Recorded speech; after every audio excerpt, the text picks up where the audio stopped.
BFM Business, BFM Crypto, les pros. Guillaume Sommerer.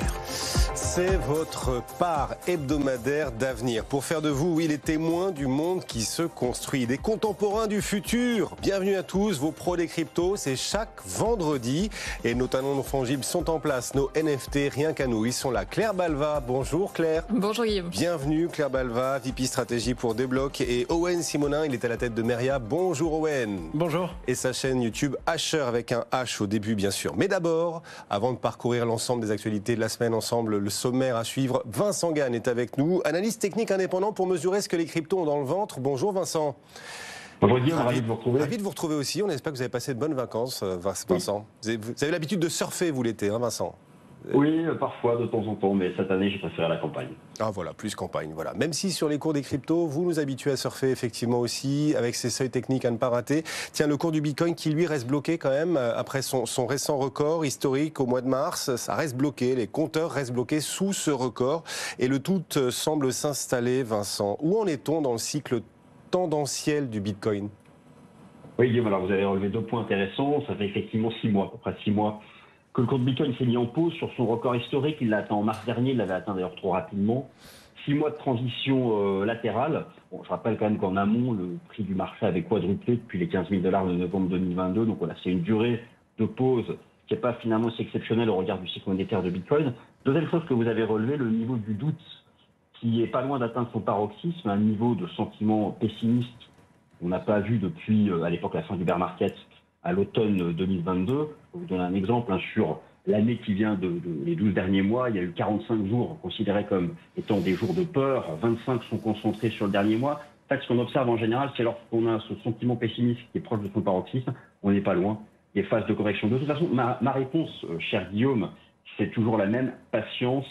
Ce que tout le monde doit bien avoir en tête, c'est que le cycle haussier post-halving du Bitcoin, post le 4e halving du mois d'avril dernier, en fait, n'a tout simplement pas commencé. Et ce que je peux enfin vous dire, c'est que la saisonnalité statistique Bitcoin, elle est hyper favorable sur les mois qui s'étendent d'octobre à décembre. Alors simplement patience, ma conviction reste que ces prochaines semaines, ces prochains mois, Bitcoin finira par profiter de la baisse des taux d'intérêt du marché. Et on se souvient, vous nous parliez avant les vacances de l'automne. Hein. C'est à l'automne, nous disiez-vous, que les choses pourraient se débloquer. Bon, vous gardez cet agenda, ce calendrier, évidemment, ça reste hypothétique, oui. Mais voilà, ça donne une idée pour ceux qui nous suivent et qui nous regardent. Les chiffres de l'emploi américain ont été publiés tout à l'heure. Ils ne sont pas terribles, ces chiffres de l'emploi aux États-Unis, les chiffres mensuels. Est-ce qu'il y a un impact sur le Bitcoin aujourd'hui?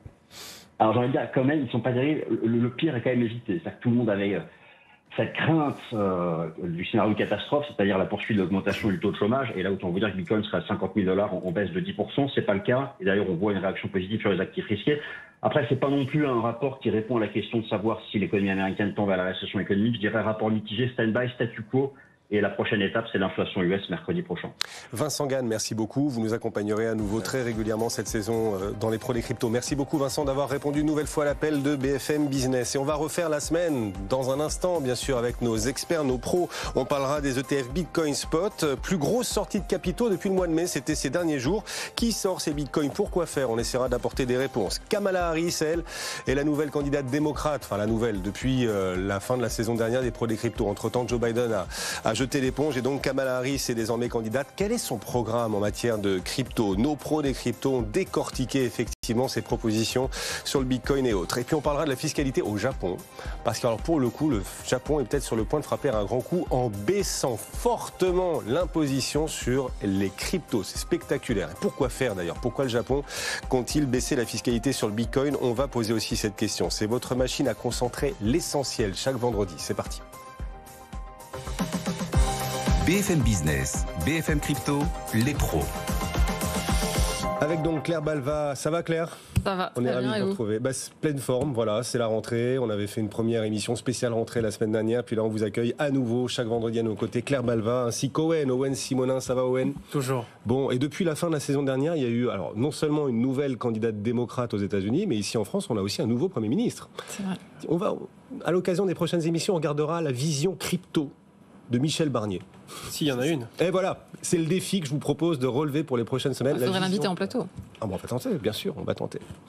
Mais voilà, ce sera intéressant de voir s'il s'est déjà exprimé sur ces questions-là. Bref, en attendant de voir comprendre ce que Michel Barnier pense des cryptos, regardons déjà les chiffres et les faits. ces derniers mois, les volumes et les flux sur les ETF Bitcoin, les ETF Ethereum, ces derniers jours aussi, quelles tendances, quels sont les points saillants que vous avez pu remarquer, Owen? On parlait beaucoup des ETF Ether, puisqu'ils sont nouveaux sur ce marché, et que pour l'instant, il y a plus de flux sortants que de flux entrants, la plupart du temps depuis que le produit est listé. Là où ça fait un peu de bruit cette semaine, c'est que mercredi, il y a eu un peu moins de 300 millions de dollars de flux sortants des ETF Bitcoin. Ce n'était pas arrivé depuis le mois de mai. Et pour le coup, ce qui ne concernait que l'Ether commence à concerner Bitcoin, puisque c'est une série de 5 jours consécutifs de flux sortants.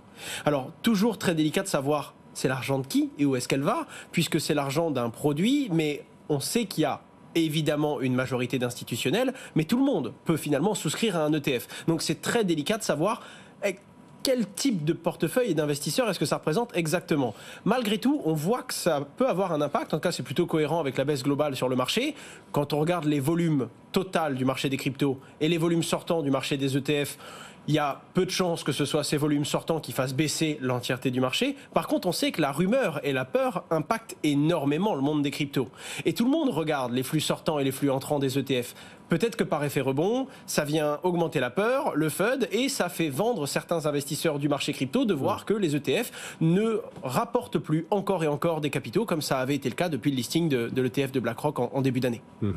Oui, oui. Il y avait tout ce storytelling et c'était une réalité sur les ETF. Voilà, ces afflux de liquidités qu'apporteraient, que permettraient les ETF. Puis on voit qu'il y a aussi des retraits parfois sur les ETF. Donc, voilà. Et 4% de retrait sur une seule semaine pour Bitcoin. Effectivement, ce sont les plus gros retraits depuis le mois de mai. C'est ça. Et l'une des pires semaines dans le sens où 4% de recul sur 5 jours. C'est pas mal, effectivement. On a aussi repéré ces derniers jours que Crypto.com, la plateforme, est passée devant Coinbase, figurez-vous, devant Coinbase pour les échanges en dollars pour la première fois. Voilà, ça c'est aussi un des moves de cette rentrée. En tout cas, depuis la dernière fois qu'on s'est vu, Claire, le candidat démocrate à la présidentielle US a donc changé, c'est désormais Kamala Harris. Quel rapport entretient-elle avec l'univers crypto? Est-ce que son programme d'ailleurs contient des mesures vis-à-vis des cryptos? Alors, ce qui fait pas mal de bruit cette semaine, c'est que les crypto-monnaies sont maintenant acceptées comme moyen de financement dans la campagne de Kamala Harris. On voit que Kamala Harris, mais les démocrates plus largement, changent un peu de braquet sur le sujet crypto, tout simplement parce qu'il y a une proportion significative des électeurs. Je pense aux swing states, vous savez, les États clés à aller chercher pour les candidats à la présidentielle américaine. Dans ces États, on voit qu'il y a parfois jusqu'à 20% des Américains qui ont de la crypto. Donc forcément, on ne peut pas se permettre d'avoir une politique qui est ouvertement anti-crypto si on veut aller chercher ces 20% de voilà. Donc là, ce qu'on a vu cette semaine, c'est que le comité d'action politique de Kamala Harris accepte désormais les cryptos. Alors pas toutes évidemment, mais quand même un bon échantillon. Il y a Bitcoin, Ether, il y a le Matic, il y a le Shiba Inu. Enfin, il y a tout un tas de crypto-monnaies qui sont acceptées pour financer la campagne de Kamala Harris. C'est un comité qui finance vraiment directement cette campagne et la mèche a été vendue par quelqu'un de Coinbase puisque c'est avec Coinbase Commerce que travaille le comité d'action politique de Kamala Harris. On a vu quand même aussi que Kamala Harris a fait quelques propositions qui n'ont pas plu au milieu crypto, notamment celle de taxer les gains non réalisés pour les ultra-riches. Vous savez qu'aujourd'hui, dans la plupart des pays, alors c'est le cas en France par exemple, mais les gains qui sont taxés sont les gains réalisés, c'est-à-dire une fois que vous avez transformé vos cryptos en monnaie fiduciaire. Et là, c'est vrai que c'est une proposition audacieuse et clairement pas dans le sens du secteur crypto.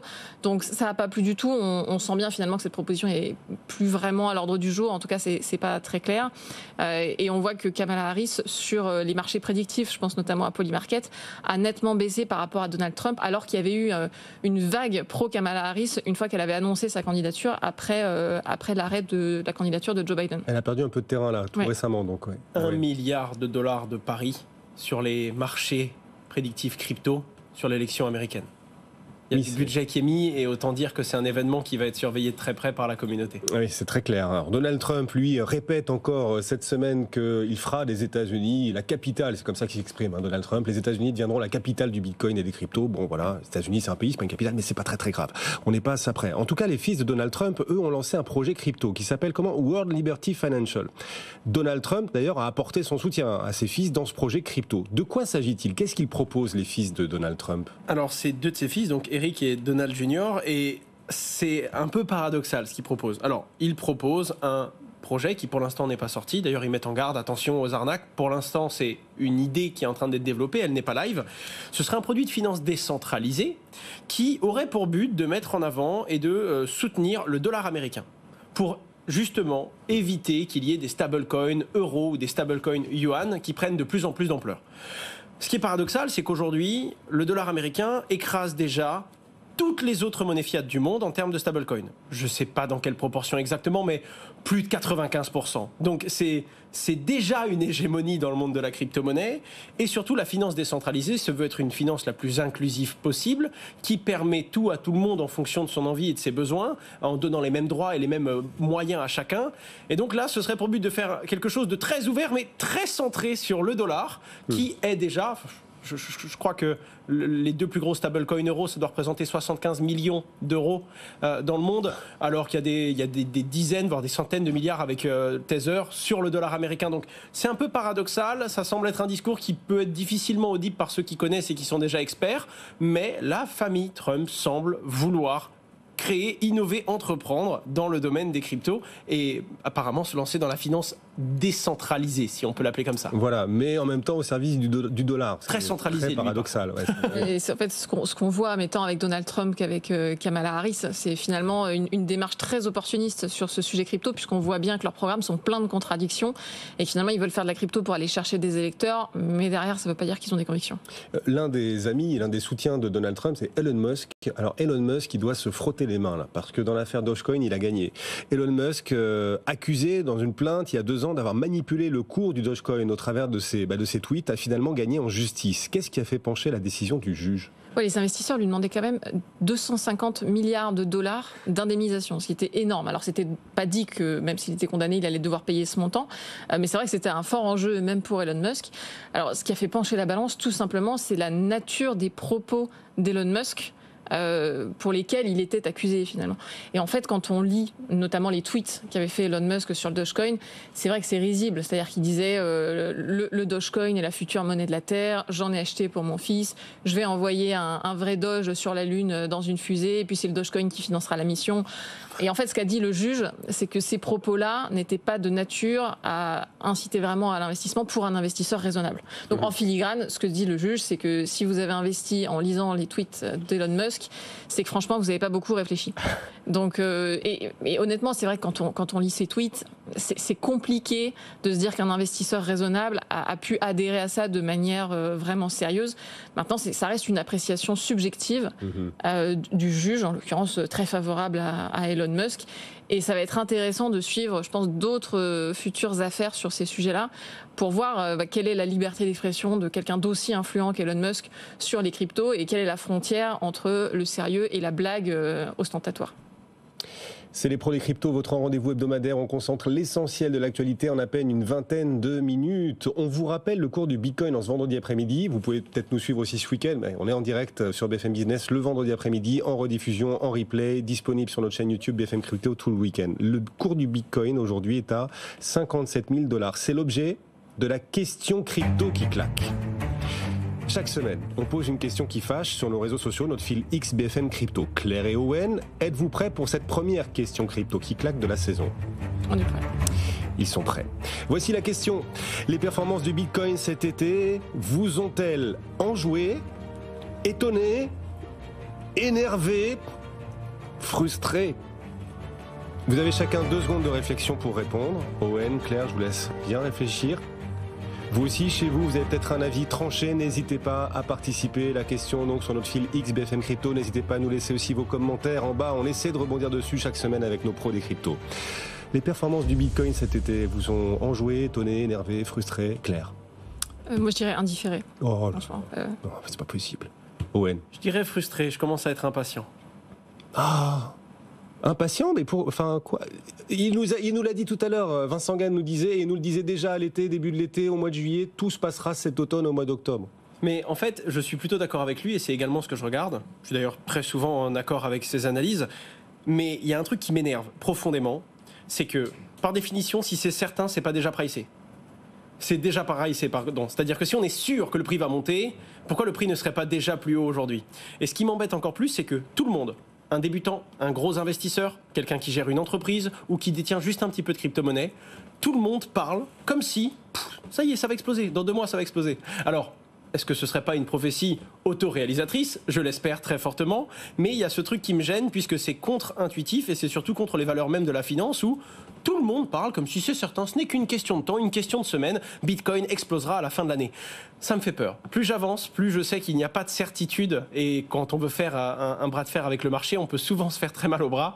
Donc je prends un petit peu de recul, mais c'est vrai que je commence à être impatient de voir le cours tiré à la hausse. Bon, effectivement, alors nos auditeurs et téléspectateurs aussi ont voté. Comment avez-vous réagi face aux pertes du Bitcoin cet été, toujours sous le record du mois de mars dernier? 63%, vous êtes frustrés, comme Owen. 63% d'entre vous, vous avez voté frustrés. Enjoués, 16%. Il y a des gens qui ont été enjoués. Après, ça dépend quand vous avez investi. Enfin, dire...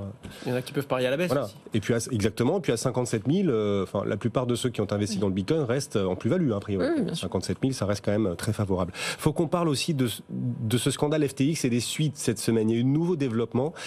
La SEC ON compte s'opposer à un remboursement de crypto-monnaies à des clients de FTX. C'est quand même bizarre. Est-ce que vous pouvez nous expliquer ? Alors, s'opposer peut-être pas, parce que pour l'instant c'est en cours de clarification, mais ça risque de prendre beaucoup plus de temps que prévu. Pourquoi ? Parce que selon eux, à cause de la volatilité de certains stablecoins qui sont censés être stables, eh bien, les stablecoins pourraient être des securities, des valeurs mobilières.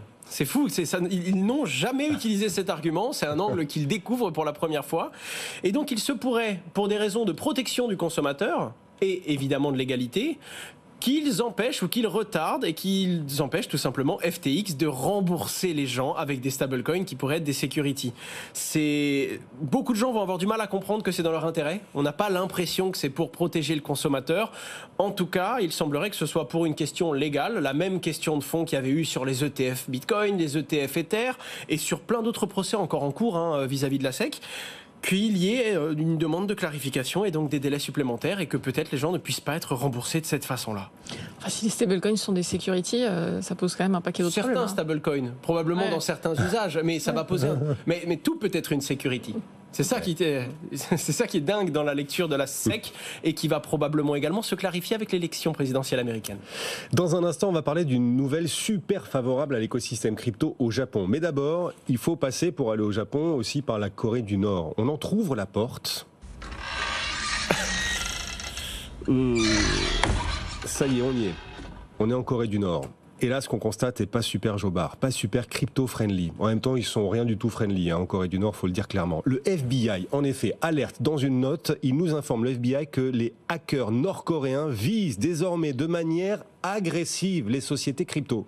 C'était déjà le cas depuis un petit moment, mais là, pour le coup, le FBI, il a juste précisé en disant, attention, la Corée du Nord, particulièrement Lazarus Group, qui sont très connus pour essayer de voler de l'argent et avec cet argent contourner les sanctions financières internationales, mais également financer le programme nucléaire du pays, aussi simple que ça.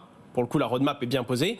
Ils avaient déjà volé un demi-milliard à une plateforme qui s'appelle CoinCheck et ils sont super connus pour aller taper des exchanges, avec évidemment le soutien du gouvernement là-bas, pour aller récupérer de la liquidité qu'ils vont pouvoir faire passer à côté de différentes sanctions internationales.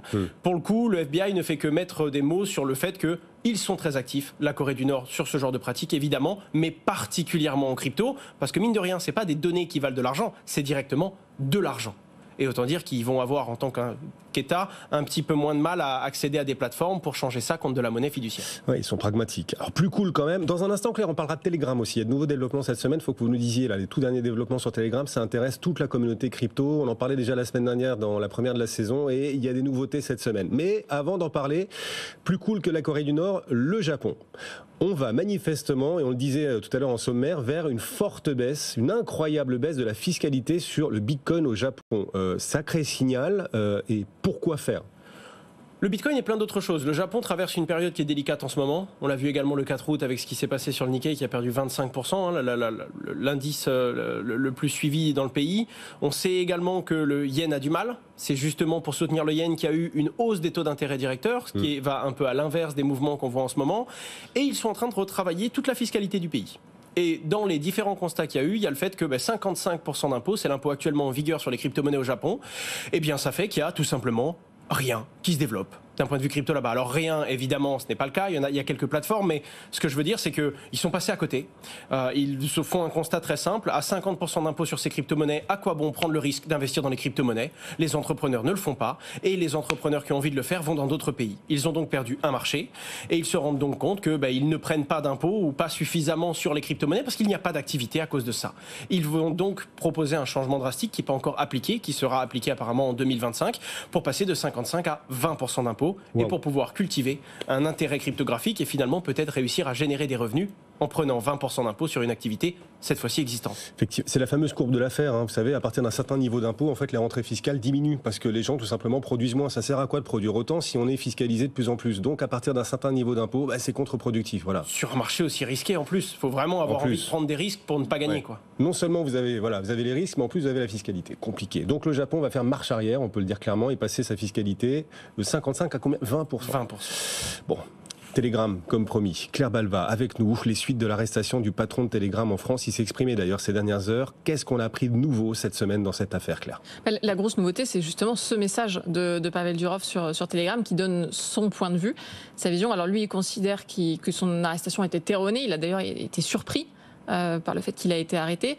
Et surtout, il dit qu'il est assez choqué par ce qu'il considère être, je résume, une sorte de campagne de dénigrement autour de Telegram et par toutes les accusations qui font passer Telegram pour une sorte de messagerie complètement anarchiste où chacun fait ce qu'il veut.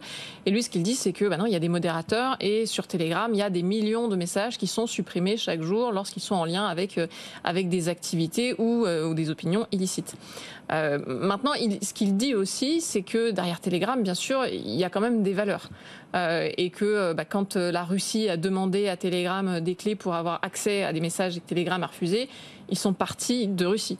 Quand ça a été la même chose avec l'Iran, ils ont été bannis là aussi d'Iran. Et donc Telegram n'exclut pas de partir d'un pays s'ils se rendent compte que leurs valeurs sont incompatibles avec ce pays-là.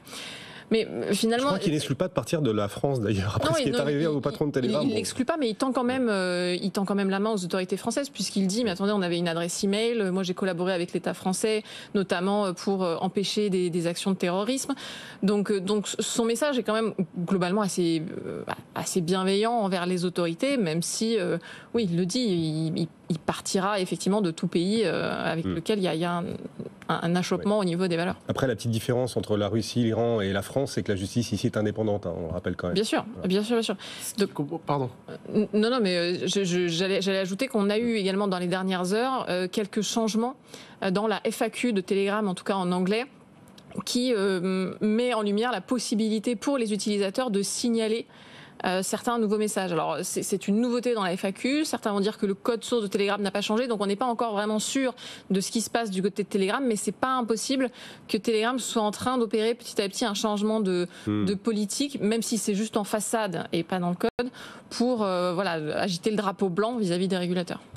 Sa plus grosse surprise, c'est qu'il a toujours échangé avec la France, qu'il est disponible à l'ambassade des Émirats Arabes Unis et qu'il dit que la France n'a pas essayé du tout il n'y avait pas un discours bloqué, il n'y avait pas de refus de il a été totalement surpris et malgré ces discussions et cette bonne entente, de se faire arrêter sans trop de détails au départ. Effectivement. Bon, après, c'est ce qu'il dit. Voilà. On va suivre l'enquête.